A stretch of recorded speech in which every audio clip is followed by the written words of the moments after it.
Alors, obsession, désinflation, un thème qui reste pour l'instant à la une, et c'est Samy Char qui est avec nous en visioconférence, je le disais, chef économiste de Lombard-Odier. Bonjour et bienvenue Samy.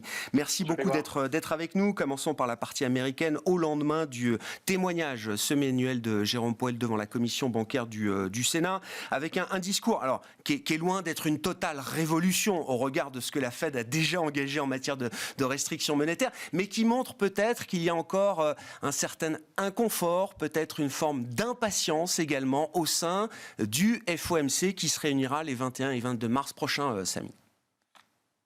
Oui, un doute surtout. Jérôme Powell a toujours été très constant et il a un cadre analytique assez simple qu'il expose à chaque fois. Si la désinflation va dans le bon sens, eh bien, on peut réduire les hausses de taux de 75 à 50 à 25 points de base avec un taux terminal qui peut ne pas être trop élevé. Si au contraire, les données ne vont pas dans la bonne direction, eh bien, on sera plus agressif. Il a toujours tenu ce discours. Les choses allaient très bien jusqu'à décembre avec un narratif de désinflation qui était très marqué et donc ce qui permettait à Jérôme Powell d'être un peu plus dans le confort. Et puis évidemment, les données de janvier sont venues remettre en cause un petit peu ce narratif de désinflation rapide. Et donc, bien sûr, c'est venu comme un doute et il a exprimé ce doute quant à ces données. Et du coup, on est dans l'expression la plus extrême de la dépendance à la donnée. C'est quand les banquiers centraux nous disent qu'ils regardent les données, c'est pour se faire un sentiment de où vont les économies sur plusieurs mois.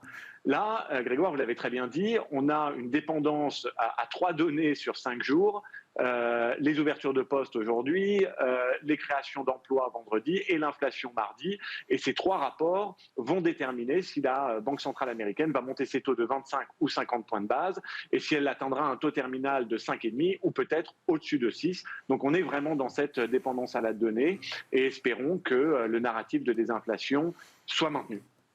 Qu'est-ce qu'on peut attendre de ces données du coup, Samy, je sais que l'exercice de la prévision à très court terme est particulièrement difficile aujourd'hui. Quand on essaye de croiser différents indicateurs, qu'est-ce qu'on peut attendre des données d'emploi et des différentes enquêtes qui seront publiées dans les prochains jours? Qu'est-ce qu'on peut attendre du prochain rapport sur l'inflation aux États-Unis, Samy?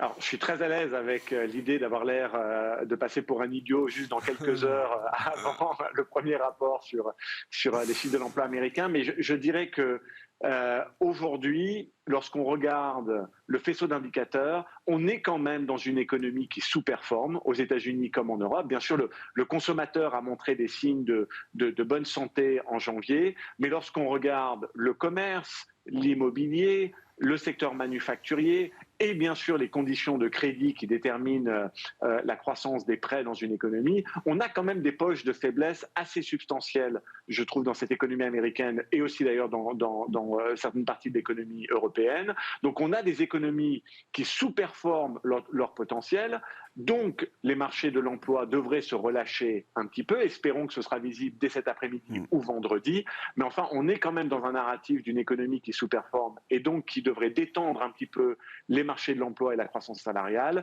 et valider l'histoire de désinflation. Donc on pense que effectivement on devrait avoir des données qui remettent un petit peu en cause la vigueur qu'on a pu connaître en janvier, mais évidemment le degré de confiance par rapport à ce scénario-là est quand même limité et donc on va faire ce qu'en feront également les banquiers centraux. Si les données dont on vient de discuter sont publiées assez hautes, eh bien il faudra réviser. Mais on va quand même compter sur une surprise à la baisse, une détente du marché de l'emploi, ce qui validerait quand même encore le scénario de désinflation. Voilà ce à quoi on s'attend pour les 2-3 prochains jours. Est-ce qu'on est à un moment clé? Je sais qu'on en a déjà parlé avec vous, Samy, et d'autres de vos confrères et consoeurs. Est-ce que 12 mois après la première hausse de taux de la Réserve fédérale américaine, c'était mars 2022, si ma mémoire est bonne, est-ce qu'on est à un moment clé? Il faut s'interroger sur la transmission de la politique monétaire. Est-ce qu'il y a un sujet de faiblesse de la transmission de la politique monétaire aux États-Unis, et peut-être même encore plus en zone euro, hein? C'est une question qui rejaillit également pour la Banque centrale européenne. Ou est-ce qu'on est encore dans un délai normal, historique, de la transmission de la politique monétaire sur la demande, qui est quand même le point clé pour la hausse des taux aux États-Unis notamment? Oui, je serais plutôt dans ce camp-là. Je pense qu'il faut un peu plus de temps pour que cette politique monétaire atteigne son plein impact sur l'économie. Mais d'un autre côté, c'est vrai qu'en ce qui concerne l'économie américaine, elle est moins bancarisée que l'économie européenne. On est dans un environnement quand même toujours d'excès d'épargne. Donc par rapport à l'effet de lag traditionnel entre le resserrement monétaire et l'impact économique, on est dans un environnement où quand même il y a des facteurs compensatoires. Donc on pense toujours que les hausses de taux ont un impact significatif sur l'économie, mais effectivement ça prend du temps. Et puis il y a quand même quelques éléments différenciants. Encore une fois, cet excès d'épargne qui permet de peut-être de mieux digérer ces hausses de taux. In fine, on a quand même des économies qui sous-performent aujourd'hui. On ne peut pas dire que l'économie européenne est une croissance très au-dessus des 1%, bien au contraire, hein, le PIB européen le montre. De la même manière, aux États-Unis, le premier trimestre de 2023 commence bien, mais le dernier trimestre 2022, on a eu une croissance à 0,9, donc quand même significativement en dessous du potentiel. Donc je pense que l'histoire d'une croissance sous-optimale avec détente des marchés de l'emploi et des inflations, cette histoire est toujours valide, mais il faut être un petit peu patient. Elle mettra du temps à se déboucler et on sent effectivement, comme vous l'avez dit, une certaine impatience des banques centrales et qui vont peut-être pas laisser le temps à cette désinflation de se réaliser. Et donc on pourrait atteindre quand même des taux terminaux plus élevés que ce qui a été communiqué jusqu'à maintenant. Espérons que les données aillent dans le bon sens. Ouais, une impatience qu'on retrouve peut-être de manière exacerbée encore en Europe du point de vue de la Banque Centrale Européenne. Alors je notais, il y a des bonnes nouvelles. Une des bonnes nouvelles, c'est de voir les anticipations d'inflation des ménages qui se modèrent sur le mois de janvier. L'enquête BCE a été publiée hier, je crois. Et dans le même temps, quand on regarde des prix dérivés de marché, depuis le mois de février, Samy, on a le sentiment que certains investisseurs mettent à nouveau en doute, d'une certaine manière, la crédibilité de la BCE et affichent l'idée qu'il y a peut-être à nouveau un risque de dérive de certaines anticipations d'inflation, aussi bien à court terme qu'à moyen long terme. Je regarde le 5 ans dans 5 ans, comme beaucoup, et même si ce n'est pas l'alpha et l'oméga des anticipations d'inflation, c'est forcément un indicateur qui est très regardé. Le 5 ans dans 5 ans est reparti assez violemment à la hausse en zone euro, à une semaine maintenant de la prochaine réunion de la BCE. Oui, ceci dit, il y a quand même beaucoup de bonnes nouvelles lorsqu'on réfléchit à ces tendances d'inflation. Les prix de l'énergie, du gaz et du pétrole sont quand même revenus à des niveaux plus acceptables. Les chaînes de valeur se sont complètement normalisées. Donc, pour la désinflation qui vient des biens et de l'énergie, on est toujours quand même dans une bonne tendance. Et je crois que lorsqu'on réfléchit à l'inflation européenne, il faut encore une fois s'ancrer à ce qui se passe aux États-Unis. Il faut voir l'histoire américaine comme un indicateur avancé de ce qui peut se passer en Europe. Parce qu'en Europe, on n'a pas beaucoup d'indications sur les salaires. Je pense que même la BCE ne sait pas trop où elle en est au niveau de la croissance salariale qui, quelque part, détermine l'inflation sous-jacente, notamment sur les services.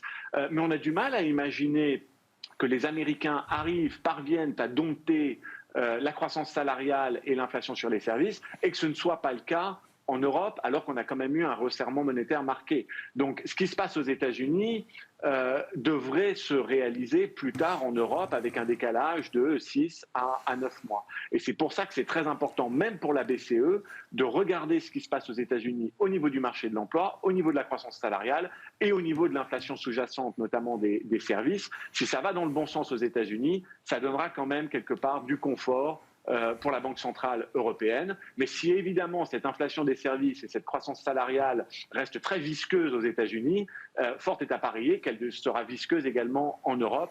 Donc je crois qu'il faut, l'histoire principale aujourd'hui, le ton reste dicté par ce qui se passe aux États-Unis, avec un petit peu d'avance sur l'Europe. Et c'est pour ça qu'on porte autant d'attention aux tendances américaines, même pour comprendre l'Europe.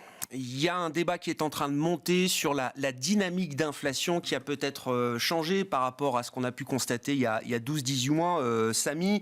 Et c'était une intuition que beaucoup commençaient à avoir, qui commence à être un peu documentée. L'idée que l'inflation est guidée notamment par la reconstitution des marges des entreprises de certains secteurs. Alors sans doute de manière légitime pour des secteurs qui ont vécu peut-être avec des niveaux de marge inférieurs ou sous-optimaux d'une certaine manière. Il y a aussi des entreprises qui sont peut-être en train d'accroître leur niveau de marge au-delà des normes historiques ou des niveaux normatifs qu'on pouvait observer avant crise, ce qui fait dire à certains économistes que c'est bien la reconstitution ou l'augmentation de ces marges qui guide l'inflation des prix et l'augmentation des prix finaux beaucoup plus que le coût des entrants et notamment les coûts de salaire qu'on peut observer aujourd'hui. Samy, comment vous regardez ce débat ? Qu'est-ce que ça change du point de vue de la politique monétaire, peut-être ? J'essaye de réfléchir à qu'est-ce qui peut maintenir l'inflation à des niveaux élevés pendant très longtemps. Les facteurs que vous mentionnez, peut-être qu'ils existent, mais ils ne sont pas soutenables à moyen terme. Ce qui est très important, c'est la vigueur du marché de l'emploi et de la croissance salariale et ce que ça veut dire pour l'inflation des services.